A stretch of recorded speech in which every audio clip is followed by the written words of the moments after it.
Olá, seja bem-vindo ao Clube da Manutenção. Meu nome é Bruno Machado. E no React de hoje, React número 7,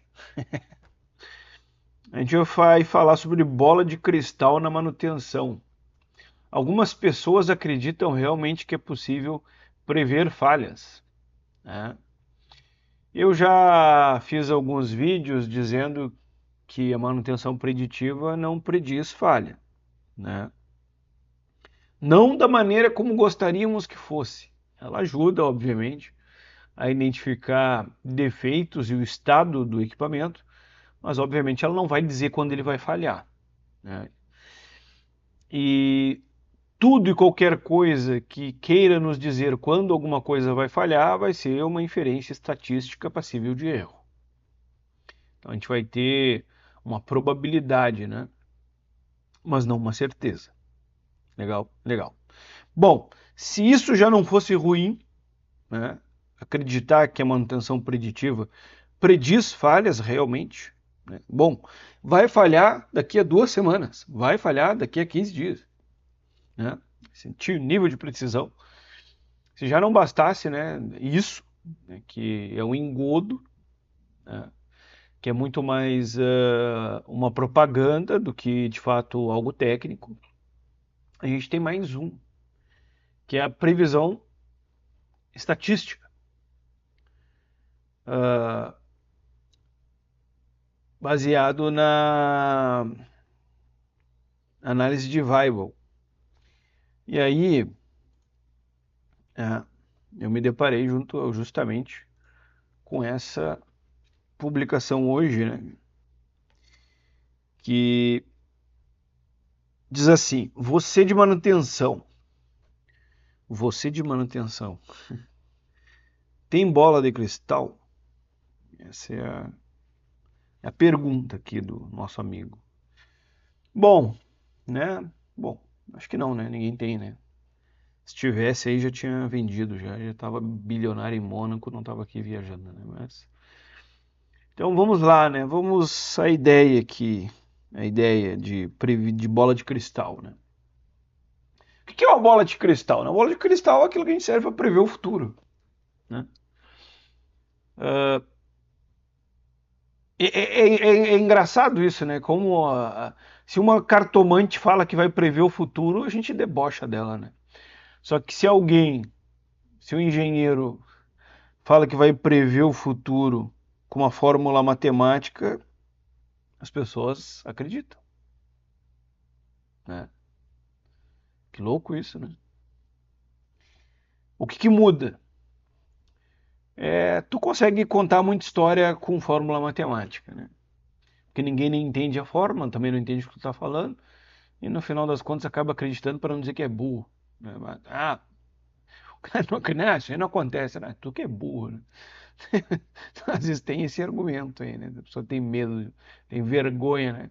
É igual, não, ele tem um comentário nessa postagem, excelente, muito bom, né? Cara, com certeza essa postagem aqui é uma postagem feita pelo chat GPT.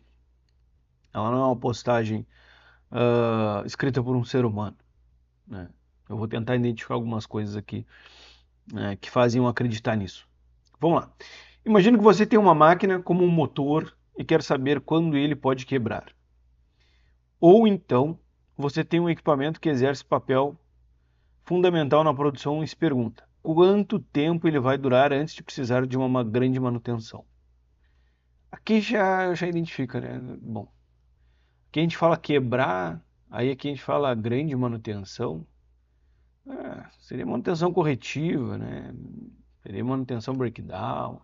Bom, vamos lá. Essa é a preocupação de muitos engenheiros que querem prever quando o equipamento vai falhar para poder agir antes que isso aconteça. Nenhum engenheiro está tentando prever nada. Isso é um fato. Nenhum engenheiro de manutenção está tentando prever nada. Geralmente o pessoal está fazendo RCA, né? Análise de causa raiz, está fazendo estudos de redesign, previsão de falha estatística, talvez em análise de falha, análise quantitativa de falha, talvez. Mas o que eu venho vendo aí A galera tá assim, né? Daquele jeito. Bom, o que ele diz aqui? O teorema de Weibull é uma ferramenta poderosa, e o ChatGPT gosta disso, é poderosa, essencial, a chave, né? Sempre repetindo essas palavras. É uma ferramenta poderosa usada exatamente para isso. Prever o tempo até que algo falhe, seja um motor, uma máquina ou até mesmo um componente de um avião. Ele é muito, ele é muito utilizado na indústria. Vamos nos detalhar nisso aqui. Prever o tempo até que algo falhe. Essa é a afirmação. Agora eu vou te explicar de uma forma bem simples como isso funciona. A distribuição de Weibull é como uma ferramenta de previsão que nos ajuda a entender quando uma falha pode acontecer em algo que usamos. Ela tenta responder a pergunta: quando uma máquina vai quebrar? Exatamente, repetiu nesse parágrafo exatamente o que foi dito no anterior. A ideia por trás disso é muito simples. Nem todo equipamento quebra de forma aleatória. Em alguns casos, as máquinas quebram logo depois de começarem a ser usadas. Em outros, as falhas acontecem bem depois, quando o equipamento já está envelhecendo. Bom, o que ele está dizendo aqui? Ele está dizendo aqui que isso aqui é a curva da banheira. Né? Então, existem falhas precoces, mortalidade infantil, e falhas que acontecem pelo envelhecimento. Não é bem falhas tardias, o nome correto, né? É uma progressão, uma falha tende a aumentar quanto mais tu usa o equipamento. A taxa de falha tende a aumentar quanto mais tu usa o equipamento. Tá? Depois ele vem para cá e ele fala que o teorema de Weibull é como uma bola de cristal para prever falhas. Aqui essa é a afirmação. É como uma bola de cristal para prever falhas. Ele ajuda empresas e engenheiros a entender quando suas máquinas e equipamentos vão falhar, seja logo no começo, seja mais tarde, até aleatoriamente. Isso aqui não é verdade. Simples assim. O teorema de Weibull é como uma bola de cristal para prever falha. Não é. Eu vou explicar para vocês por que não é. Usar esse conhecimento permite economizar dinheiro, aumentar a eficiência e prevenir acidentes, pois podemos melhorar planos e alterar estratégias em função desta análise. Ele é uma das ferramentas mais poderosas para garantir que tudo funcione de forma suave e sem surpresas, como a manutenção de confiabilidade. Cara, isso aqui tá certo. Esse conhecimento permite economizar dinheiro? Relativo. Aumentar a eficiência? Relativo. Prevenir acidentes? Não consigo ver correlação. Agora, que a gente pode melhorar planos e alterar estratégias? Realmente, de fato, pode ser que sim, realmente. Através de uma análise, né, de Weibull, talvez consiga alterar os teus planos e a tua estratégia de manutenção para algum equipamento, para algum componente. É discutível. Legal. Bom, o que isso aqui? Eu sei lá, né? Isso aqui é o quê? Não sei. Não entendi nada muito bem aqui, mas... Bom, a conversa é a seguinte. Dá para prever ou não dá para prever? Vocês acreditam que alguns de vocês podem ser que acreditam que dê para prever falha de forma estatística. Legal, legal. Por quê? A gente tem que fazer primeiro o entendimento da estatística. Né? Estatística usa dados do passado para fazer inferências do futuro. Então, o teorema de Weibull na manutenção ele vai usar dados de falha que aconteceram para fazer inferência do que pode vir a acontecer. Né? Então aqui são as três curvas, as três não, uma não é curva, né? Uma é uma reta, né? Mas as duas curvas que simulam a curva da banheira, que é justamente isso aqui, ó. Isso aqui é a curva da banheira. Curva da banheira tradicional, curva da banheira. Tem um livro do Xenos, como é o nome dele? Gerenciando a manutenção produtiva. O nome do cara, velho. Arilaus Xenos. Ele tem uma parte do livro dele que ele fala assim: a curva da banheira ainda é válida? Bem interessante. Deixa eu ver aqui se eu acho fácil. Aqui, ó. Você acredita na curva da banheira? É o que ele escreve aqui. A curva da banheira é um modelo de falha geralmente aceito que representa satisfatoriamente a combinação de diferentes modos de falha. A curva da banheira representa o comportamento da frequência de ocorrência de falha para vários tipos de equipamentos. No passado, parecia sensato assumir que novos equipamentos sempre apresentam uma frequência alta e decrescente de falhas no início da sua operação, como resultado de problemas de projeto, enquanto os equipamentos mais velhos sempre apresentam uma frequência crescente. Entretanto, várias iniciativas gerenciais voltadas para reduzir a ocorrência das falhas dos equipamentos podem contrariar o senso comum e contribuir para suavizar o perfil da curva da banheira, mostrado na figura 12. Na prática, a mortalidade infantil causada dos problemas do projeto, fabricação... Eu, se fosse vocês, leria esse livro. Bom, vamos lá. O que ele está dizendo? Ele está dizendo uma coisa que eu concordo. Eu fiz uma releitura disso que ele escreveu quando eu estava lendo esse livro depois de um tempo, que foi o seguinte. Se a gente está falando de equipamento, vamos lá, a gente está falando de equipamento, né? O motor, se tu comprar um motor, botar ele na planta, instalar ele, botar ele para rodar, ele é extremamente confiável. Extremamente confiável.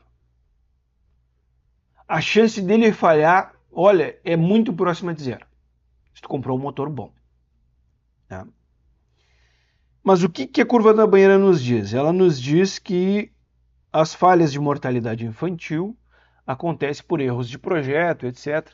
Mas só que o que vocês têm que entender? Que aqui já começa o problema de tu achar que tu vai conseguir prever algum tipo de falha. Imagina como a coisa acontece na realidade. A gente tem o ME07, tá? Legal, ME07.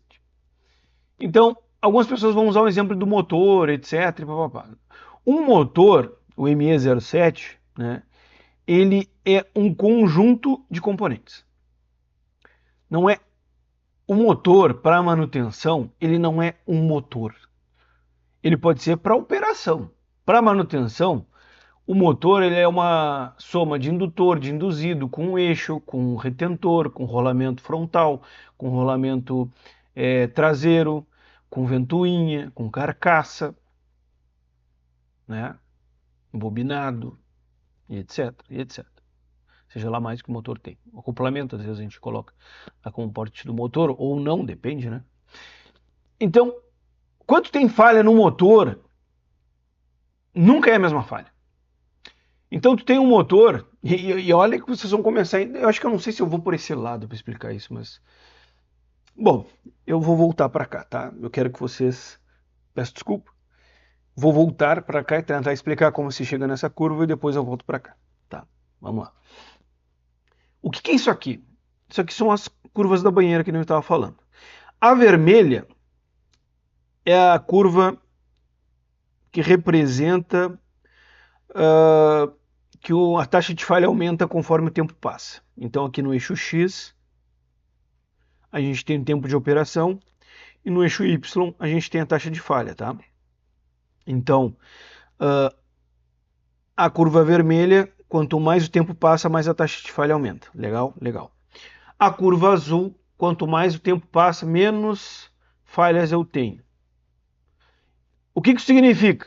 Trocando em miúdos, na curva azul, a confiabilidade aumenta com o passar do tempo. Na curva vermelha, a confiabilidade diminui. Né? Porque quanto mais o tempo passa na curva vermelha, mais falha eu tenho por tempo. Né? Então aqui ó, eu tenho muito mais falhas do que aqui. Ó. Então, essa é a diferença de altura. Ó. De 2.000 horas eu tive tantas falhas. Deixa eu pegar outra canetinha, outra cor aqui. E de 1.500 horas eu tive tantas falhas. Então, essa diferença aqui, ó, é a diferença do número de falhas de uma para outra. Né? Legal, legal. Bom, tá, mas como é que eu chego nesses valores? O que vocês têm que entender quando vocês olham para uma curva dessas é que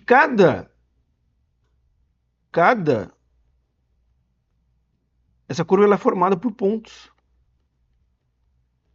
E não necessariamente esses pontos vão serem muitos.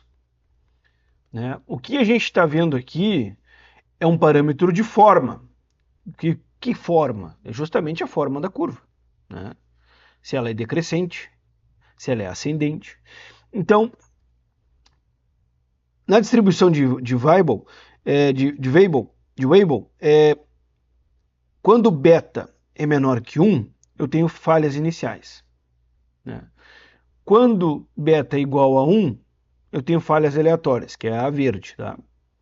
E quando o beta é maior que 1, eu tenho desgaste natural, envelhecimento, que aí a gente tem um aumento de falha conforme o tempo passa. Bom, o que isso significa? Muitas interpretações são feitas através dessa curva. Dessa curva da mortalidade infantil, ela tem uma relação, hoje modernamente falando, com manutenção de precisão. Tem um vídeo no canal sobre isso. Dá uma pesquisada que tu vai achar. Hoje a gente relaciona com isso, tá? Não vou falar disso agora, mas vamos lá. Mas o que vocês têm que entender é que essa reta é formada por pontos. Cada ponto é uma falha que ocorreu. Tá? E vocês estão vendo as três aqui, mas normalmente não é isso que tu vê isso aqui, ó. As três aqui é só um exemplo para a gente falar o que é o que, né? Mas tu vai ter os dados eles vão se apresentar da seguinte forma, e tu vai plotar a curva, né? Se tu tem cada ponto, por exemplo, a cada unidade de tempo que passa, a taxa de falha aumenta, quer dizer que tu está lidando com um modo de falha, um padrão de falha, que ele é de desgaste natural, né, que ele aumenta com o passar do tempo, então tem sentido fazer manutenção preventiva. Agora, se tu vai lá e tuas falhas estão assim, uma interpretação é que isso aqui são um padrão de falha aleatório, né, então não adianta eu ficar substituindo peças, porque o padrão de falha aleatório não tem relação com o tempo. Porque a taxa de falha não cresce com o tempo, que nem nesse caso aqui. Ela cresceu, né? Eu posso ter uma terceira ainda, que é aquela, que é a primeira, que ela vem, as falhas vêm decrescendo com o tempo, né? Cara, isso é muito bacana, é muito bacana. Isso aqui é muito legal, é muito legal. Mas em que momento que eu tô falando que eu vou prever alguma coisa aqui? Nenhum momento ainda, né? Legal, legal. Então, vocês entenderam que a curva ela é composta por falhas, tá? Cada uma falha, dependendo de quantos dados tu tiver. Quantos menos dados tu tiver, mais sem sentido tu fazer isso aqui. Se tu tiver poucos dados, tu não vai. Isso aqui não tem o mínimo sentido se tu tiver poucos dados. Tu tem que ter significância estatística, senão não tem sentido. Ah, eu vou pegar aí 5 falhas. Não tem sentido. Ah, 100 falhas. Já começa a ter um tipo de sentido. 1000 falhas. Já começa a ter algum tipo de sentido. Mas agora que a gente vai entrar no problema. Bom, vocês entenderam que essas curvas elas são compostas por falhas. Eu vou deixar o pontinho aqui. Esquece as outras curvas. Curva azul, curva verde, você esquece. Curva não, verde é uma reta, né? Mas esquece essas outras. Foca só na vermelha aqui. Legal. Vamos supor que essa curva ela foi plotada em cima de 1000 falhas. 1000 é força a barra, mas 100 falhas, tá? 100 falhas. Então, vou escrever aqui, 100 falhas. Aonde? E aí vocês começam a entender o nível do absurdo. Motor elétrico. Qual? ME35. Agora você que trabalha aí na fábrica, imagina um motor falhando 100 vezes. Primeiro, já não é o mesmo motor. Você sabe quando o motor falha, tu bota outro motor no lugar, manda aquele rebobinar ou algo do gênero e traz de volta, né? Mas qual é o sentido de eu falar que, bom, beleza, eu estou tendo um padrão aqui de falha crescente com o tempo, nesse mesmo motor, etc. Mas já começa a perceber aqui, pela tua experiência, que o problema não é o motor, né? Pode ser que seja o motor, mas por que isso aqui está falhando? Esse é o primeiro ponto. Segundo ponto, Eu não vou ter 100 falhas no mesmo motor. Ah, Bruno, vamos aceitar que a gente vai ter 100 falhas no mesmo motor, tá beleza. Mas eu não vou ter 100 falhas no mesmo componente. Dessas 100 falhas aqui no motor, vamos botar que 30% é rolamento, 30% é bobinado. E agora, esses outros 40 vai ser o quê? Nossa senhora. 40% é eixo.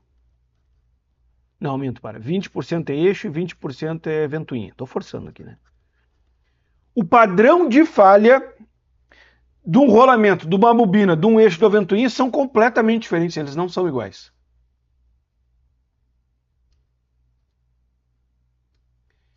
Então, como que eu... olha que isso tem uma significância, sem falhas.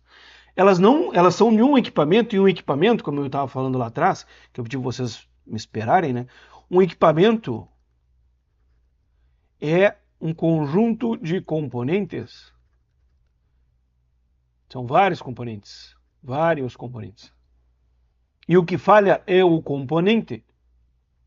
Só que eu não vou fazer um controle estatístico por cada componente do motor, por cada componente do redutor. Isso é um absurdo, não tem como fazer isso. Então, quando eu for fazer uma inferência, que nem o nosso amigo lá está dizendo, né, que mesmo que eu pegue aqui, ó, parâmetro de escala, o ponto onde 63% dos itens falharam, né, aqui, ó, 63,2% dos itens. Mas falhou o que que falhou? O motor? Mas isso é muito simples. Isso é uma avaliação muito simplória. A gente não fala falhou o motor, não é assim. Obviamente que o motor falhou, mas algum componente dele falhou. Ou arrebentou, ou queimou o motor, ou... E aí queimou o motor, pode ser N coisas. Um modo de falha, motor queimado. Mas não, isso não é a causa. Isso não é porque ele falhou. Né? Não é verdade? Então, em que medida eu posso fazer uma inferência confiável aqui? Ó, bom, eu tenho lá que depois de 1000 horas eu tive tantas falhas. 1000 horas, 63% das falhas, que nem tá aqui, né? 1000 horas de operação. Então, para as próximas 1000 horas de operação, eu posso fazer uma inferência que eu vou ter também, né? A confiabilidade menor do que 60%, com certeza, né? Se eu tive 63%, mas você começa a entender que isso é muito matemático, muito numérico, mas não está conversando com a realidade. Isso não está conversando com a realidade mesmo. Porque falhou o quê? Não é nem o mesmo motor, não é nem o mesmo componente, isso não existe, tá entendendo? Tá entendendo como isso aqui é uma loucura completa? Tu achar que tu vai conseguir fazer previsão? Quando? O problema da estatística, uma coisa também importante se entender na estatística é o seguinte: a estatística não serve para tomar decisão no dia a dia. Decisão objetiva, serve para te fazer análise. Mas em nenhum lugar do mundo tu vai pegar e vai dizer, cara, 60% de chance de falhar, nós vamos trocar isso agora. Ou, não, isso aí tem 60% de chance de falhar e, cara, é 60%, como tem 40% de chance de não falhar. E aí tu fica afirmando que uma coisa vai falhar e ela não falha, e a tua credibilidade vai indo a zero. É a mesma coisa que inspetor querer dar prazo para equipamento. Não, isso aí vai falhar daqui a 15 dias. Tu nunca pode fazer essa afirmação. Pode passar os 15 dias e não falhar. E a tua credibilidade vai para onde? Vai pro ralo. Porque tá fazendo uma afirmação em cima do quê? De nada. Então tu pode ter uma expectativa. Agora, bola de cristal, previsão, sendo que os dados, olha que eu já estou sendo muito gente boa aqui dizendo que os dados estão corretos. Já viu o pessoal preenchendo uma hora de serviço? Nem eu, o cara bota lá o modo de falha que não tem nada a ver uma coisa com a outra. E se tu não levar em consideração isso que eu estou falando, tu vai plotar uma curva que não tem o mínimo sentido. Porque, vamos lá, Bruno, não é preciso que seja o mesmo equipamento para plotar a curva. Quando tu pega a falha por localizador geográfico, que é o TAG. tag do equipamento. Ou tu pode pegar pelo ID, que é a identificação do equipamento, patrimonial, sei lá o quê, que é a identidade do equipamento de fato, né? Mas o equipamento foi trocado, agora entrou outro, agora faz o quê? Essa é a mesma dúvida do MTBF. Eu estou calculando o MTBF para o motor ou para o tag do motor. Aí eu troquei o motor, tá? Mas agora zero MTBF ou continua? É óbvio que em termos de confiabilidade mudou. Não é mais o mesmo motor, não tem mais sentido. Como é que eu vou ser o mesmo carro? Como é que eu tô acumulando falha numa coisa? Aí a coisa é substituída. Não é a mesma coisa, pombas. Tá, bom, vamos supor, é o mesmo projeto. Bom, mas não é. Não é. Então existe, bom, eu não posso fazer cálculo de MTBF para máquina, tem que fazer para componente, tem que fazer para equipamentos reparáveis, né? Mas só que tu não repara e coloca ele no lugar, tu substitui.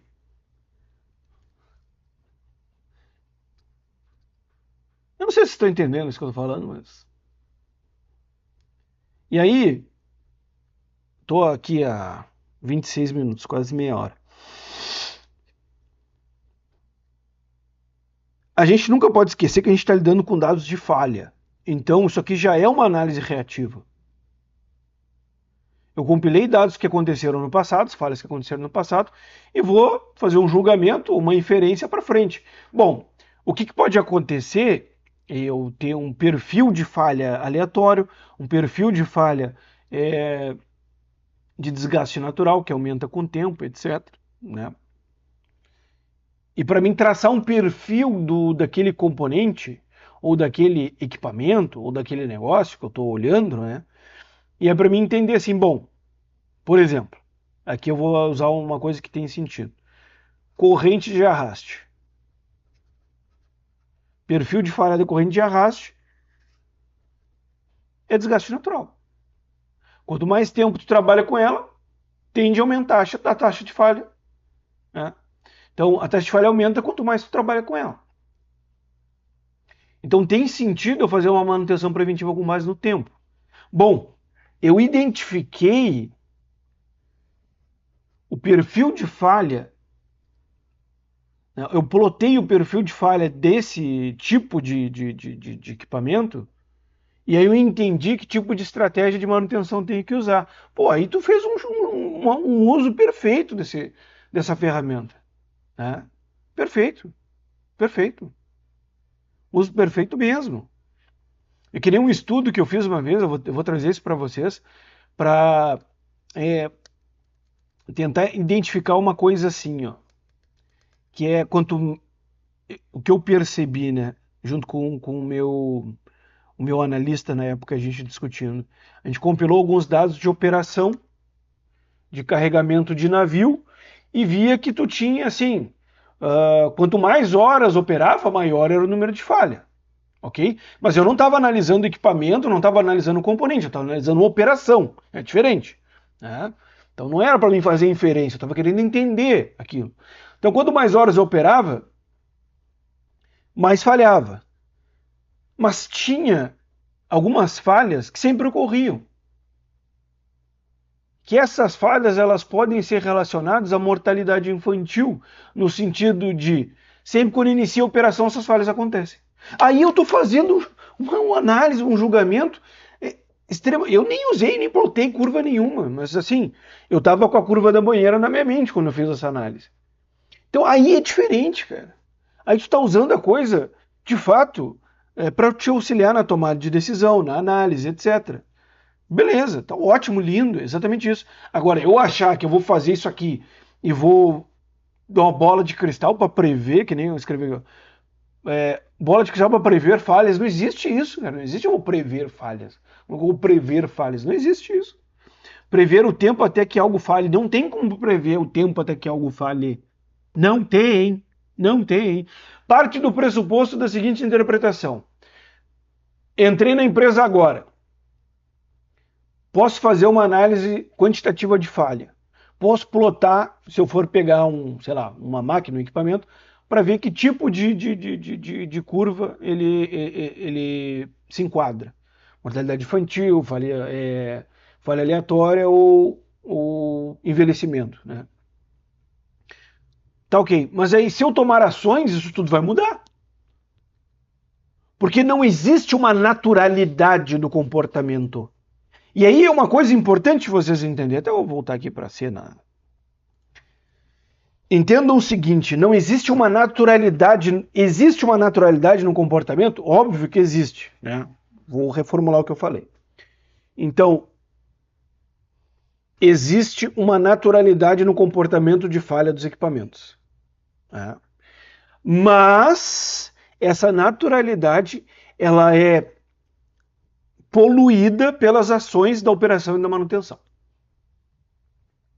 Então, algo que era para falhar depois de muito tempo trabalhando, ele acaba falhando várias e várias vezes com pouco tempo de trabalho, porque ele está sendo operado mal, porque ele está sendo manutenido mal. E esse tipo de coisa tu não consegue perceber de imediato. Às vezes tu não consegue perceber nunca.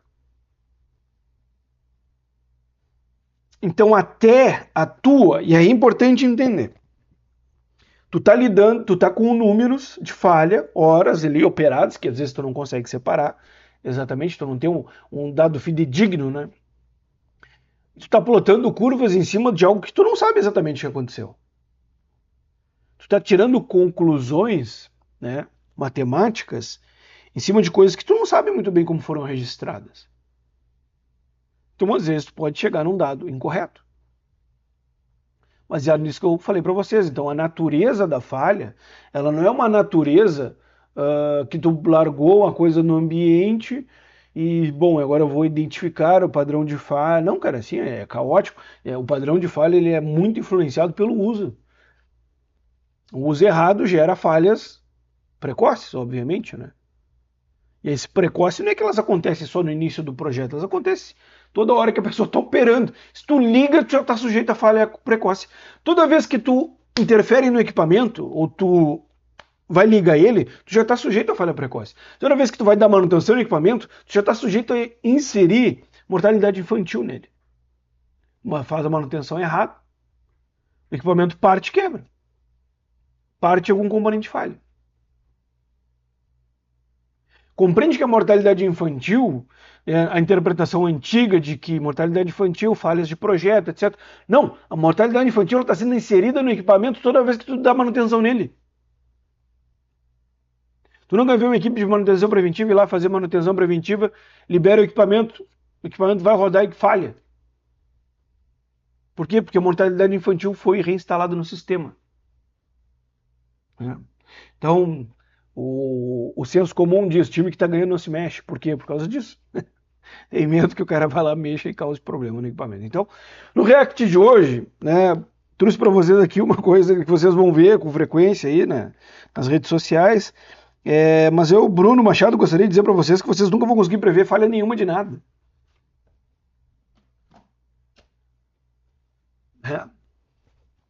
Nem se tu fique olhando para o equipamento assim, vidrado nele, assim. Nem que tu bote 10 sensores, bota um sensor da Traction, bota um sensor da Dynamox, bota o sensor da TEB, né?